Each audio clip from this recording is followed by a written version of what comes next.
Are you ready to learn how Neville Goddard manifests healing in freedom for all? And especially when it comes to healing, I've already shared several episodes with you in which I discussed my personal healing journey after a surgery that I had, where I had severe nerve damage after that surgery, and nowadays I'm completely free from any nerve damage. I've healed my body and I've never been happier because I can play basketball again, I can jump again, I can swim again, I can go to the gym again, and I can do everything that at some point I was told I might not be able to do again.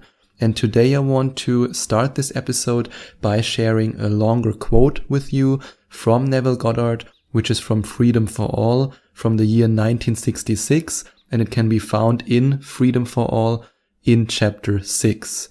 So please allow me to now share this quote with you and to then also dissect what Neville Goddard means by that and what it means for you in case at the moment you're struggling with a physical illness or a physical issue. But always keep in mind, I'm not a medical doctor, I'm also not a faith healer, I'm just a normal human being on a journey. This is not medical advice, I'm just sharing with you what Neville Goddard said, and at the same time I'm sharing with you what I've experienced, what I've went through. So it's all my personal opinion and my personal experience. Please keep that in mind throughout this episode. And now allow me to start from Freedom for All in chapter 6. The formula for the cure of leprosy, as revealed in the 14th chapter of Leviticus, is most illuminating when viewed through the eyes of a mystic.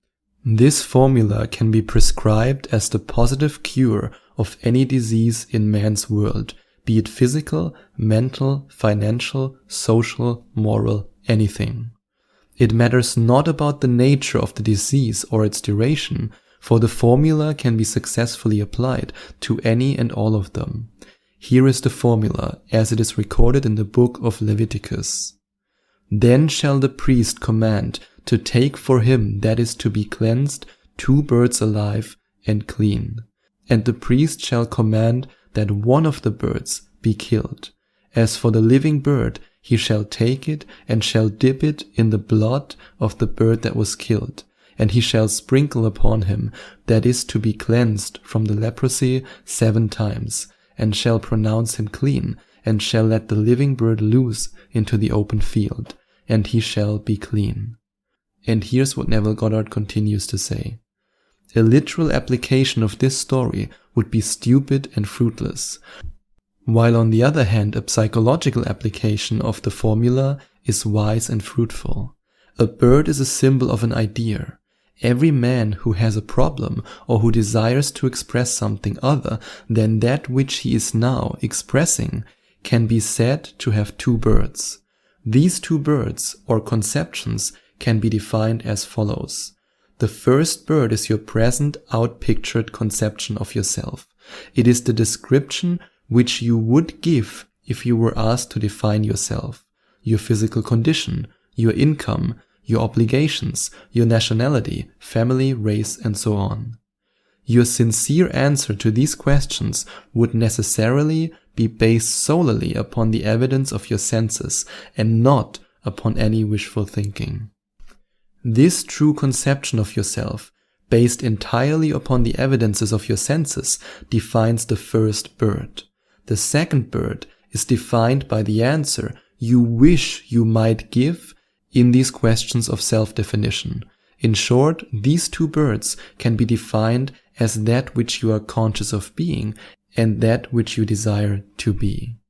Now let's have a look at what this really means, and I also want to give you some practical examples from my own healing journey to illustrate what Neville Goddard so beautifully described in these words. The first bird is your present outpictured conception of yourself. So it is what you're feeling right now. And right now, your feeling or your state of being might be the state of illness. Especially if you're feeling pain or you've just received a diagnosis. I still remember, and I vividly remember that, the day when the nerve specialist who I went to told me, yes, you can apply this cream on your belly, you can apply this cream there, but Don't expect any wonders, don't expect any miracles. I mean, it might get 2 or 3 or 5% better, but if it isn't better until now, then it most likely won't heal anymore. That's what I've been told back then. And I still remember in this moment how my heart was just, it was just freezing for a moment. I felt so much despair, so much sadness in my body that, of course, in this moment, if somebody would have told me, hey, why don't you describe yourself as healthy? Why don't you feel healthy? I would have punched that person in the face. I was definitely not in that state. And to give you a brief backstory in case you don't know about my own healing journey, I had a cyst removed in my bladder right at the sphincter, and after the surgery I had severe nerve damage where even if I would, for example, put my underwear on, I was screaming in pain. So my whole bladder area, my whole belly area, or let's say better, my lower belly area was constantly in pain. I couldn't even wear a seatbelt when I was driving in the taxi to doctor's appointments. I had to hold the seatbelt away from me, and oh yeah, now that I talk about it again, I'm getting a little bit emotional, so that's unexpected. But yes, I was actually really holding the seatbelt away from me because I couldn't allow it to touch my body because I was in so much pain back then. And nowadays I'm just so grateful that I have a new life. So let's focus again on Neville Goddard right now before I'm gonna cry here. But yes, back then, my one bird was so big, the one bird where I would describe myself as the person I am in this moment, or let's better say which I perceived to be, which was sick, which was handicapped, which was not feeling well, which was in pain. That was the first bird. And remember what Neville Goddard says in this beautiful, beautiful description. This bird has to be killed. The old self has to die, otherwise no change can happen. This old self, this bird, has to be killed. And I want to read again from the book of Leviticus how Neville Goddard describes it in this chapter of Freedom for All, which, if you want to look it up, is chapter 6 of Neville Goddard's Freedom for All. Then shall the priest command to take for him that is to be cleansed 2 birds alive and clean, and the priest shall command that one of the birds be killed. One of the birds has to be killed. In other words, your old self, your old perception of who you are, of what defines you, has to die. Otherwise, no change can happen. I want you to truly understand this because for a long time during my own healing journey, I identified with it. I identified myself with the state of being. I was embracing being this bird. I was embracing being this bird, this sick bird with nerve damage, and oh my god, poor me, I'm the victim. Why did it happen? Why didn't the surgery go better? Oh my god, even though I have to be honest, I'm incredibly grateful for this doctor because he practically saved my life. I have to also mention that right here, and I don't blame him for that at all.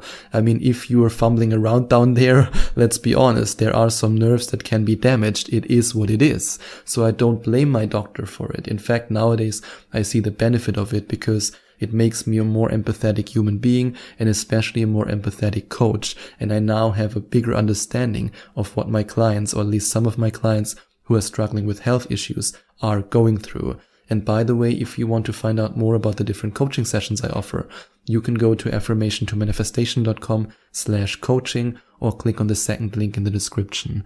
But yes, I was so identified with this identity of that bird that this bird couldn't fly. This bird was trapped, and I had to at some point kill this bird to then switch my identity towards the second bird. And as Neville Goddard described, the second bird, and I want to quote again, is defined by the answer you wish you might give in these questions of self-definition.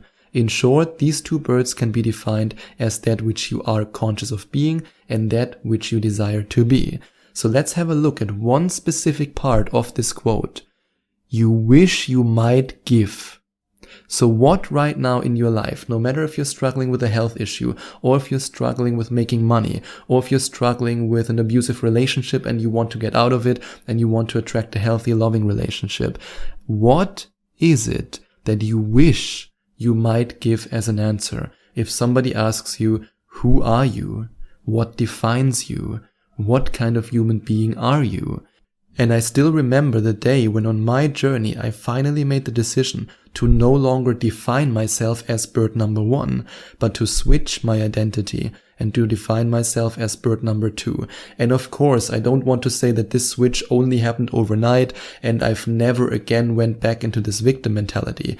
That's not the case at all. I'm just a human being. Every now and then, in fact, in the beginning, very often, I had doubt, I had fears, I doubted this whole process. I asked myself, will I ever be able to play basketball again? Will I ever be able to live again, to be healed, to be full of life? Yes, I asked myself these questions, and yes, I had dark nights of the soul, and yes, I cried and cried and cried. So please don't believe for 1 second that I just made this internal switch and boom, all my doubt and all my fears were blown away.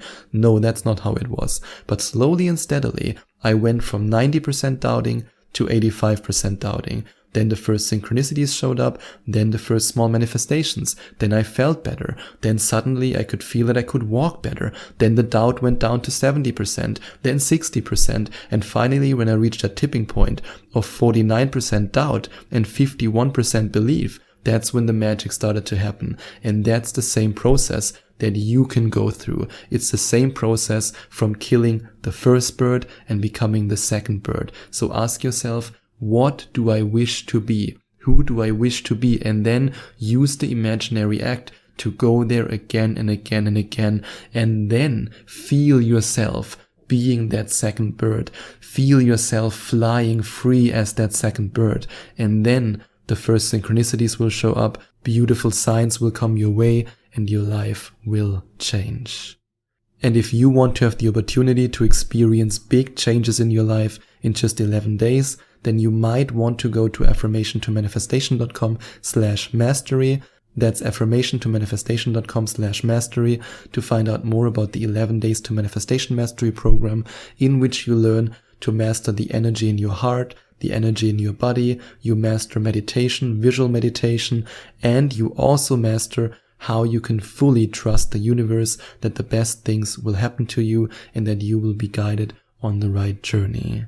And if you enjoyed watching this video, please send out some love to the YouTube universe by giving this video a big thumbs up. And I would also appreciate it if you would leave a comment in the comment section below and let me know what you think about my video.